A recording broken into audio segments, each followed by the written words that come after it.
It's very nice to have you here. Thank you. It's a pleasure being here. Excellent. Well, becoming a counselor for the city of Brampton, that was a big decision. So how did you decide this is it? This is what I want to do? I think my life has sort of leaned that way, and it's funny because other people have sort of seen it before I have. I've been involved in the community for a while now, at least 2 decades, and I've done a lot of different community work, interfaith work, and I guess slowly more integrated politically as well.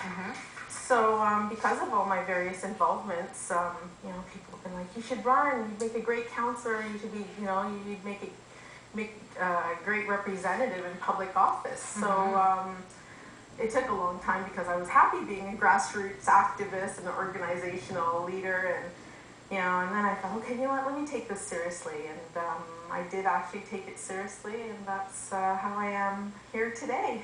That's excellent, because I think that a lot of people do have the support from family members, and oftentimes that's when they discover how and what they should do is by the advice that they have from others, because sometimes you don't recognize it yourself. So it's excellent that you were able to bring that to fruition at this point as well, and to go forward and not just sort of listen to the advice, but take it to the next level.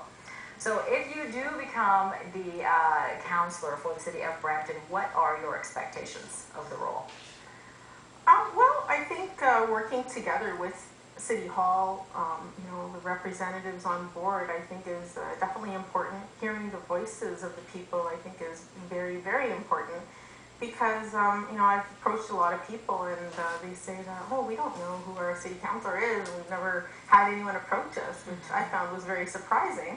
But, you know, the reality is a lot of people just don't know, and you know, people typically go out and they vote federally, and they may go vote provincially, but unfortunately, municipally, people don't go out and vote. They just don't think it's important, and it's, you know, it's really the level of government that directly affects you as a person.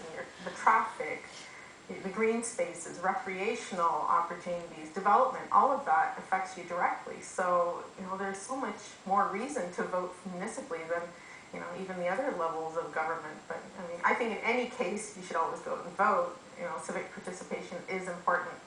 Absolutely, you definitely want to get out there and cast your vote.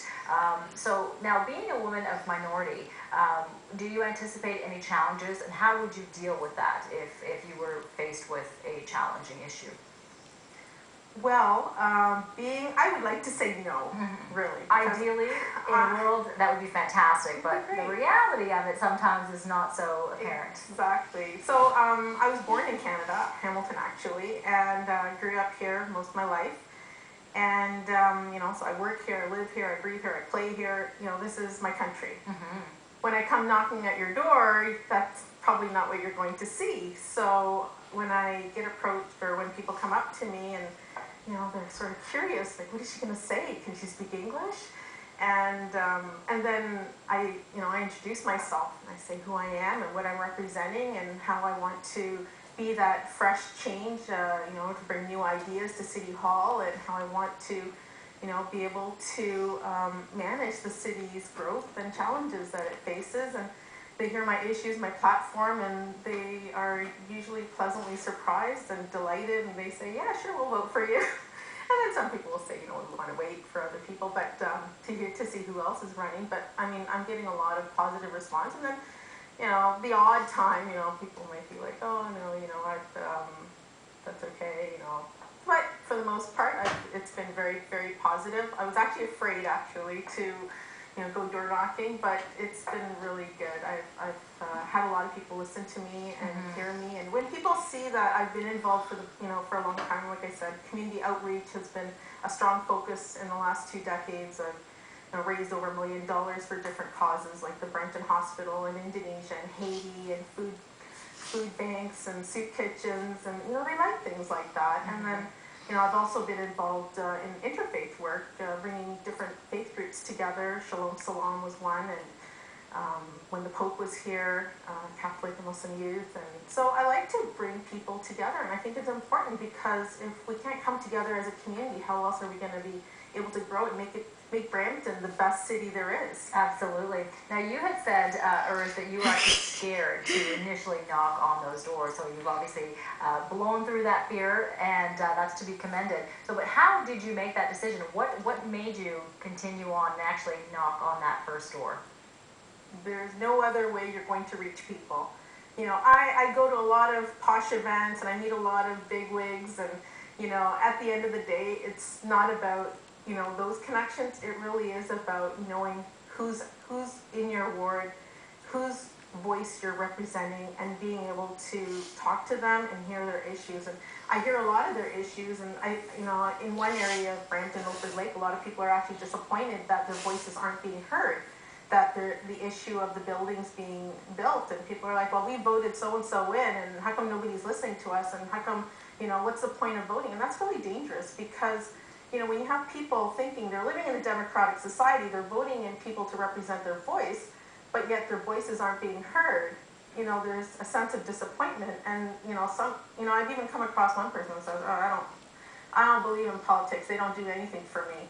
You know, so you really have to break through that and, you know, really represent the voice. And like I said, I've been involved. It's not like I'm a new face in the community. I've worked in public service for a while, and I hope that I can do it at the level of City Hall.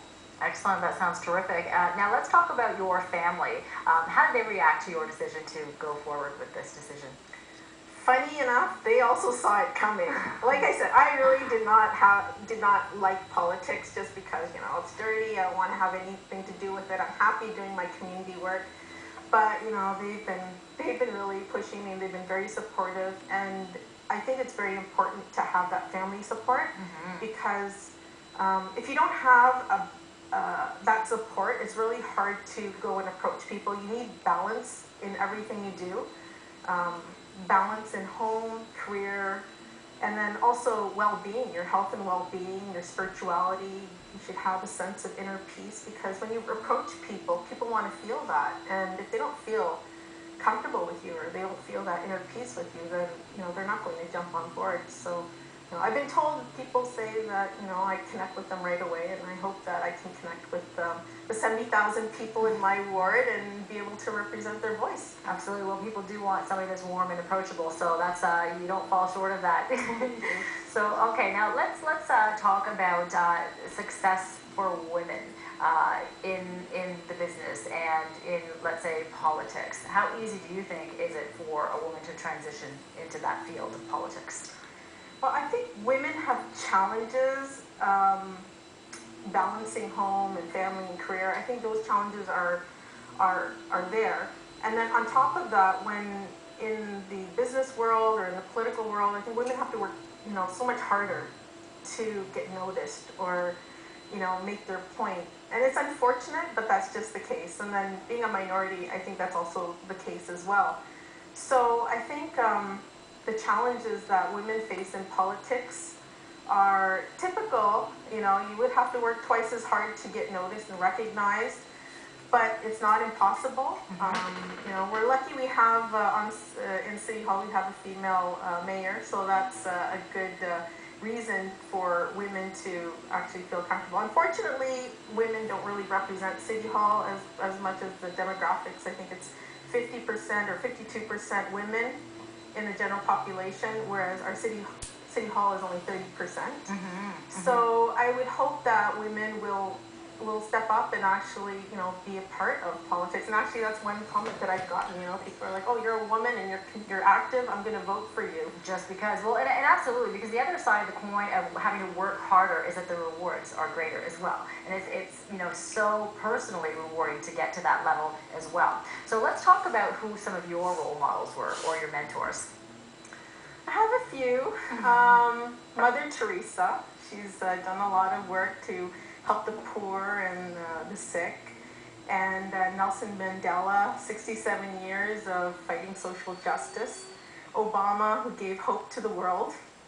And I think locally, I would say Ruby Dalla has been a huge inspiration for me as well. She's I've been on her team, and I've seen her as a woman and as a leader, and how she's managed some of the obstacles that have come her way, and she's emerged, and people still love her. So. Absolutely.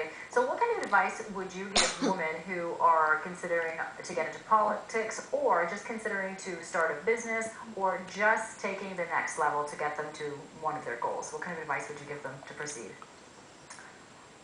Just suck it up. It's going to be hard. It's not going to be easy, but just stay strong. And, you know, women have a great, unique quality of being, you know, caring and kind and compassionate. And I think, you know, women can use those to their benefit to, you know, get ahead in life, and perseverance as well.